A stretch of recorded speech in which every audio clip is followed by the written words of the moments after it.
Oke, baik. Hari ini kita akan belajar data sekunder. Jadi, ketika minggu kemarin kita sudah belajar tentang data primer. Pada pertemuan kali ini kita akan belajar mengenai data sekunder. Nah, pada materi data sekunder ini kita akan mempelajari tentang analisis regresi linear berganda. Jadi, analisis regresi linear berganda ini pertama kali ditemukan atau disebutkan oleh Sir Francis Galton pada 1886. Nah, di sana ia mengamati tumbuh tinggi antara orang tua dan anak. Nah,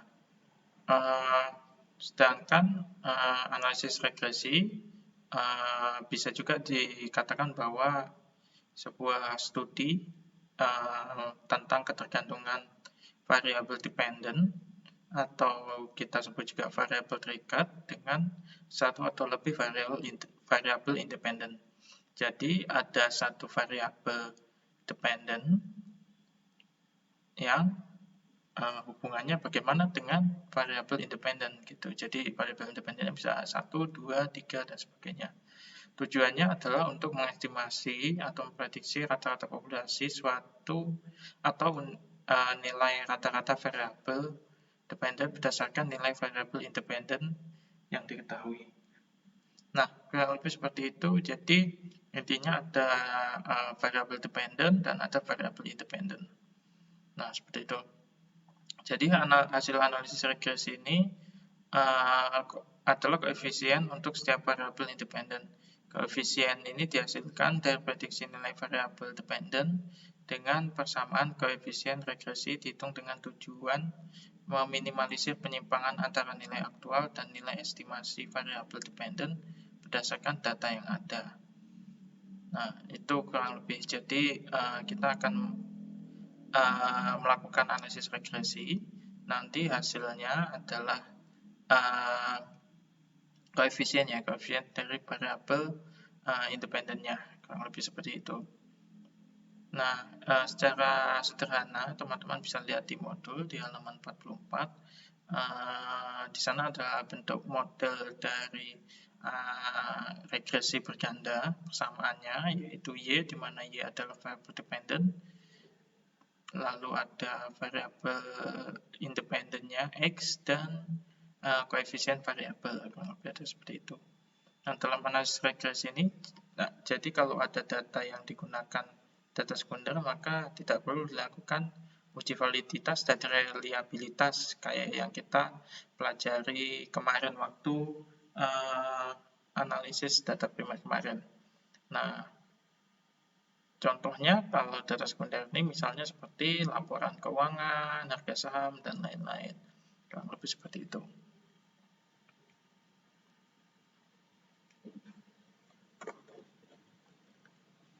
Selanjutnya, di sini yang nantinya akan kita pelajari, yang pertama kita harus memahami tentang goodness of fit dan uji asumsi klasik. Jadi sebelum kita melangkah ke praktiknya ini, tentang bagaimana regresi linear ganda, kita harus mengetahui dulu goodness of fit dan uji asumsi klasik. Mungkin ini sudah dibahas di kelas, saya singkat saja.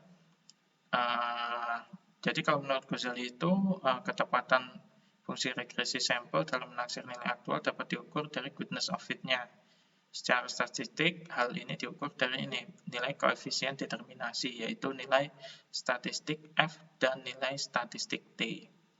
Nah, koefisien determinasi ini ukuran untuk mengetahui kesesuaian atau ketepatan hubungan antara variabel independen dan variabel dependen.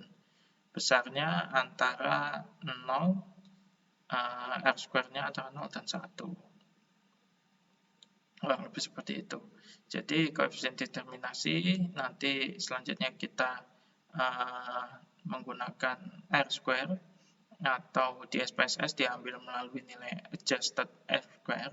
Nah, di sana nilai itu adalah yang akan kita gunakan. Sedangkan uji F nantinya kita akan gunakan untuk melihat apakah variabel bebas mampu secara bersama-sama mempengaruhi variabel terikat. variabel bebas tadi variabel independen ya, lalu variabel terikatnya variabel dependen atau y-nya variabel dependennya itu.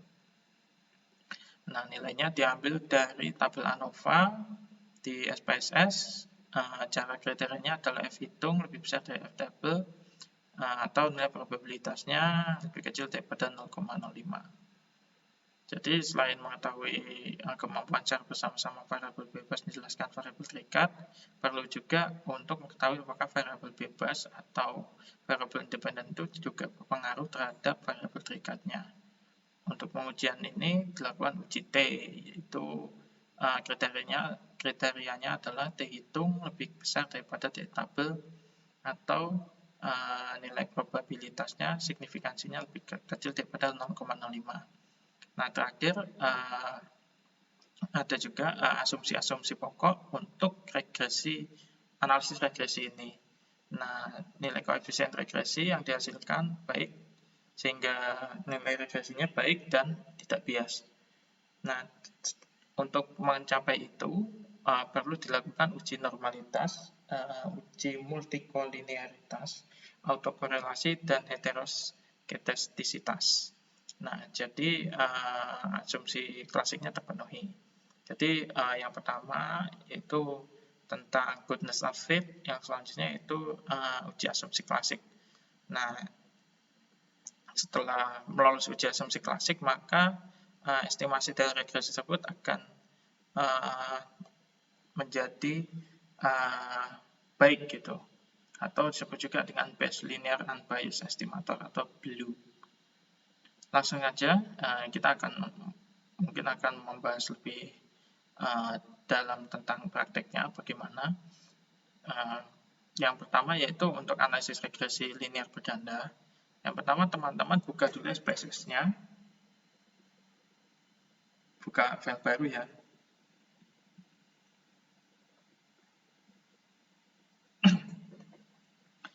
Nah, datanya nanti teman-teman bisa lihat di data yang saya bagikan. Nah, yang pertama kita buka SPSS-nya, lalu kita ambil atau open datanya seperti yang minggu kemarin. Kita file, lalu kita open data. Nah, silakan ambil data yang sudah saya bagikan.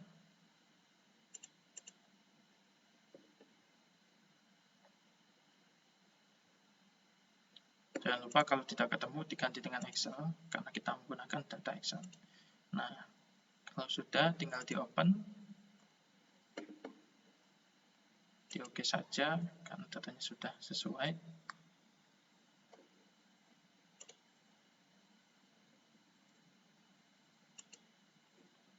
Ini jadi karena dalam kurungnya tidak bisa, jadi dia tertulisnya seperti ini ya. Nah, saham rupiah lembar.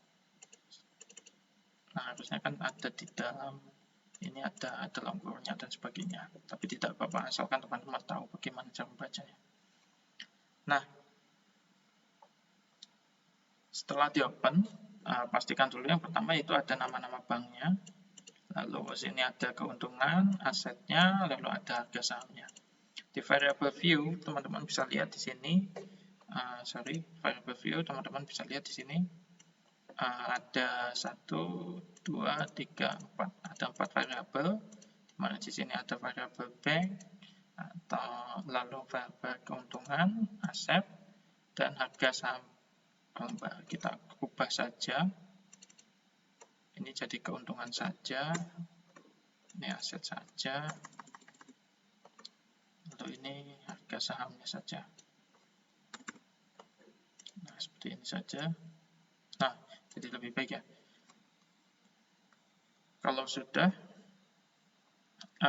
untuk measurement-nya, yang pertama bank itu biarkan nominal, dan yang lainnya juga sudah benar, yaitu scale.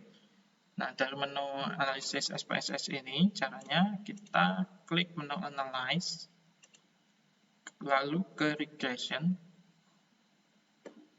Setelah ke Regression, kita pilih yang linear. Nah, di sini kita akan menemukan user interface seperti ini, linear regression. Kita selanjutnya adalah masukkan kotak pada variable dependennya kita masukkan kotak ke variable independennya kita masukkan ke kotak variable independent. Untuk variable dependennya kita isikan variable keuntungan. Lalu untuk variable independennya kita isikan variable aset dan harga saham.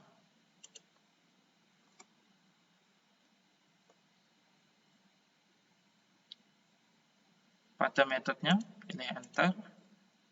Selanjutnya kita abaikan aja yang lainnya, kita langsung aja klik OK, lalu akan muncul hasilnya. Nah, ini yang kita bahas tadi, R-square atau adjusted R-square. Kita juga bisa lihat model summary-nya seperti apa, lalu hasil ANOVA-nya seperti apa, dan koefisiennya.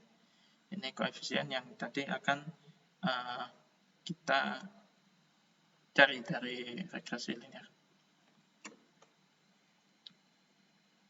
Ya, kurang lebih seperti ini. Nah, yang pertama kita akan membahas dulu tentang yang ini, yang R-square dulu, di model summary ini. Nah, dari tampilan ini, berdasarkan adjusted R-square-nya, di sini kan 0,955. Nah, berarti artinya apa? Artinya 95,5% variabel keuntungan. Jadi kan tadi kita masukkan variabel dependennya itu keuntungannya. Kita taruh di atas, berarti 95,5% variabel keuntungan itu dapat dijelaskan oleh variabel independen, yaitu aset dan harga saham. Sedangkan sisanya, berarti kan sisanya 100% dikurang dengan 95,5 atau 4,5% dijelaskan oleh variabel lain yang ada di luar penelitian. Nah, itu untuk membaca adjusted R-square-nya. Selanjutnya, kita akan membaca di tabel ANOVA-nya. Nah, di tabel ANOVA ini, seperti yang kita bahas tadi, yaitu ada uji F.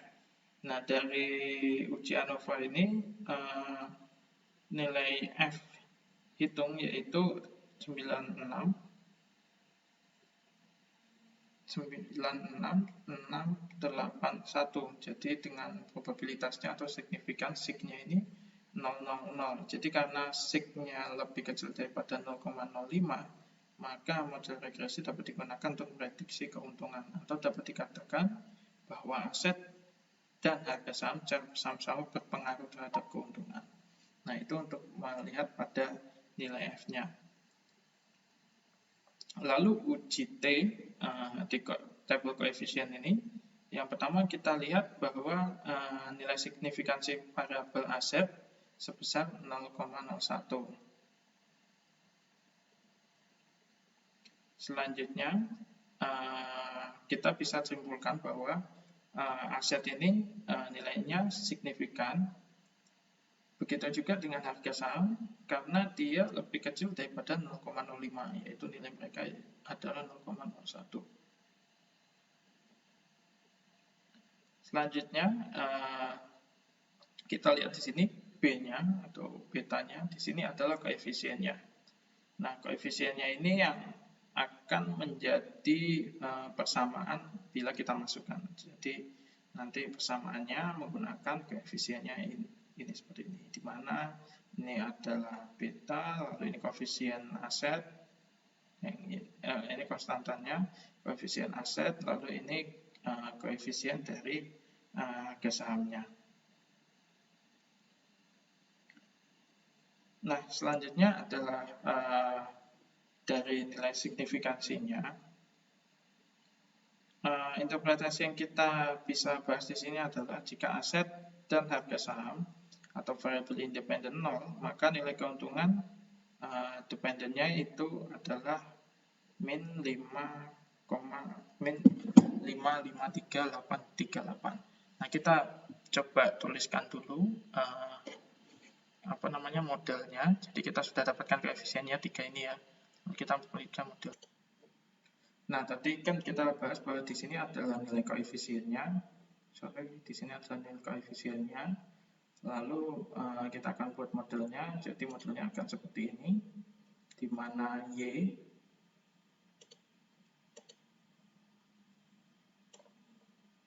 sama dengan aset di 0,008 aset dan 0,587 dari harga saham plus error term. Nah, kurang lebih modelnya seperti ini. Min 53 ini dari mana? Ini dari koefisien yang konstan, misalnya ini. Lalu untuk harga saham, nilai asetnya ada di sini.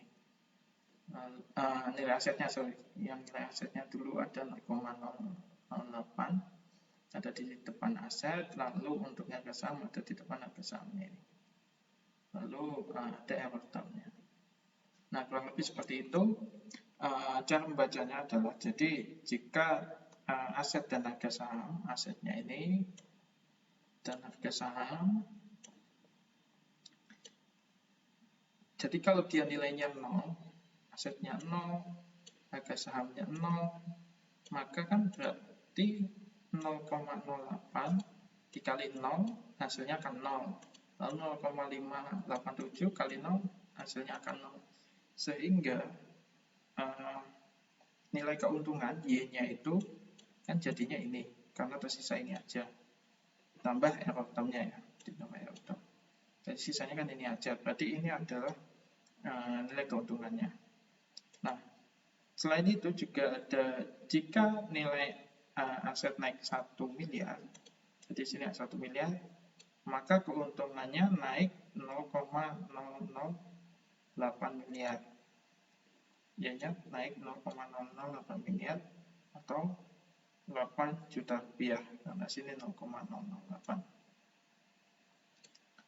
Nah, begitu juga dengan harga saham. Jika harga sahamnya naik 1 rupiah,